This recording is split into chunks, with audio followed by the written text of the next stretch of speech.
And now we've just time for a bedtime story. This one is for adults mostly, I would think. Once upon a time, there's this place called Lourdes that's called after their chapel, and there's this family living in it, and one of the little girl name was Bernadette, and she had asthma like mine, couldn't you be coughing all night? And so this day, a lady and God was looking down from heaven to pick somebody disappeared 18 times at the Grotto of Lourdes. And there was hundreds and hundreds of kids.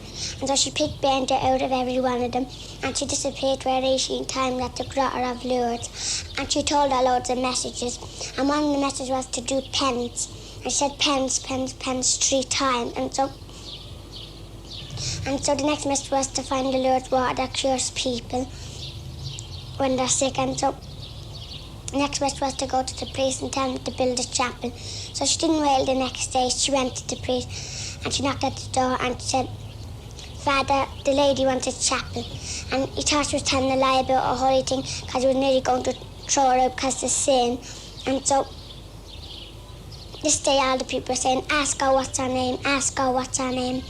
And she said, all right. And she went out and she said, all these people are persecuting me to ask her. And she put her hands out like that and put a lovely smile on her face and said, I am the Immaculate Conception. And so a lady went back up to heaven and Bernadette went over to the people and said, well, did she tell you her name?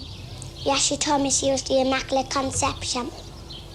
And the people nearly fell no weakness because a lady was coming to their street. And so she went to the priest and she knocked at the door and the priest said to her, well, did the lady tell you her name? Yes, she told him that she was the Immaculate Conception. And he nearly fell no weakness too that a lady was coming to their street. And so he said, I'll have to get the money to build a chapel. He built one and it was too small, and he built another one and it was too small, and he built another one on top of that and it was too small, because they all wanted to pray to a lady, and he built a big one underneath that, and he wasn't all excused, and when Pope John was going to bless it, he went in a motor car.